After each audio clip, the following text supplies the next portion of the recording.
Welcome to One Question at a Time, the SAT series. Question number 50.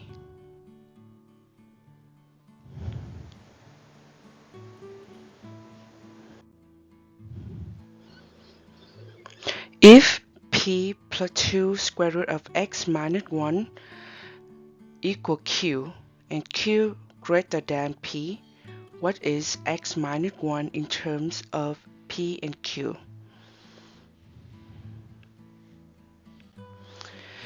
If you're watching my previous questions for the SAT series, we'll have the keywords. If we have x minus 1 in terms of something, it means the left hand side is x minus 1. You want to find out what is x minus 1 in terms of mean is equal to something include only p and q. Okay, no more x. Alright, so that's why when we check for the answer choices, if we see any x represent in the choices, we can automatically eliminate that choice.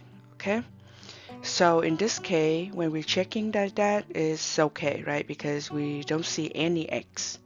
Alright, now we will rewrite this one.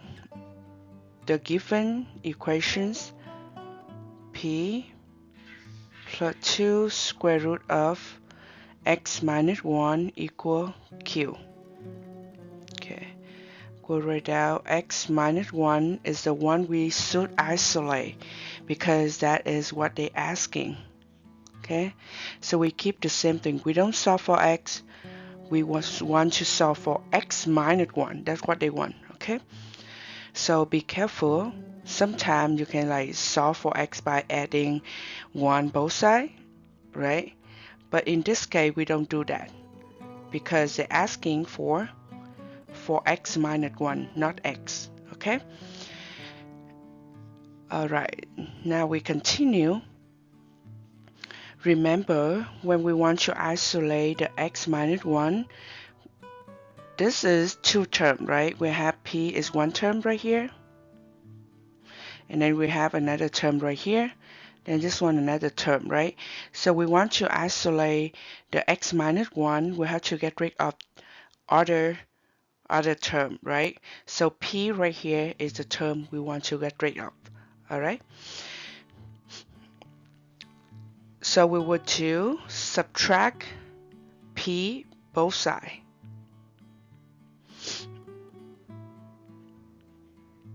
Okay, when we subtract like that, p minus p is 0.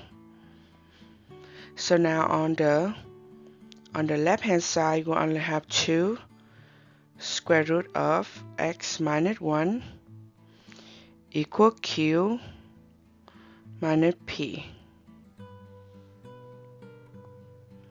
Okay, and x minus 1 is our target. I keep it in red. Alright? Okay, now next is we want to isolate x minus 1, but we have the multiplication here. So we want to do the opposite of the multiplications, which is divide by 2, by the least coefficients of that term. We divide both sides by 2. So the most common mistake here is right here. When people only do the q over 2 and then minus p. Remember, you have to take the whole thing on the right hand side, divide by 2. So it will be equal q divided by 2 minus p divided by 2 is the acceptable answer or like the result. But if you do just like that, it's not the right answer. Okay, this one is not right. It will be q divided by 2 minus p divided by 2. This one is q minus p over 2. That is acceptable. Alright, so remember that, and let's continue. So when we have 2 divided by 2, that is 1. And I always remind that anything multiplied by 1 or 1 multiplied by a, that is will be a. Okay, so we still have square root of x minus 1. You see that I still keep the square root, like the radicand, in blue color. It means that is the one we want to get rid of, or we want to take it off. Okay, so on this side we have q minus p over 2. So this is my q. Sometimes it look like number 9, so don't be confused. If I write 9, I will be like that. Some people saying it look like a G, but if I write G, I will write like that, and my q is like that. Okay, sorry if it somehow confuse you, but this is my q. Okay, and this is my number 9, and this is my G. Alright, now when we have the square root, we want to get rid of it. We want to take it off by, you want to cancel it by take the square root both sides. Okay, so I would choose square both sides. You see, I always use the parenthesis when I'm doing something on both sides, because I'm making sure that all of the element or all of the term on the left hand side or the right hand side will be do the same operator that I use for both. So in this case, I square both sides. The square will be cancelled with the square root. That leave me with x minus 1, that's my target, right, equal, see that we have q minus p over 2 square. Let's remind you about, if we have a over b, then we have the powers p. We will distribute that power for each number on the numerator and the denominator. So it's become a to the power p over b to the power p. Okay, so like this one, this is my a. Okay, the whole thing right here on the top, the numerator, that's my a, this is my b, and this is my power. So same thing, I will have q minus p square, okay, over 2 square. And this is q minus p over all square over 2 square is 4. So let's write down this one, x minus 1 equal q minus p all square, okay, that's my numerator, over 4. And this is our answer.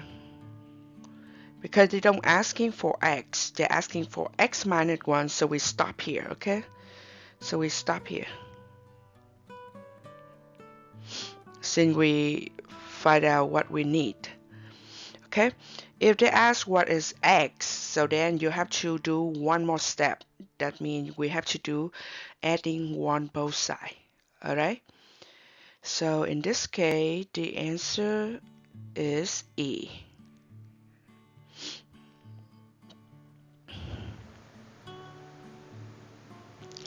In case they're asking what is x, okay, in term of p and q, then we need to do one more step. We have x minus 1 that equal q minus p square over 4. Now we're adding 1 both sides. So we isolate x, right? Gone. Now x equal q minus p squared, right? Over 4. Remember 1 is a over a, so it's 4 over 4. Why I choose 4? Because I see that my first term have the denominator of 4. So when I do that, I will add 4 over 4. It's common denominator. Okay, then we have it simplify it at q minus p squared at 4 over 4. That is the actual, okay? If they're asking for x only. In this case, they're asking for x minus 1, so be careful to stop at this step.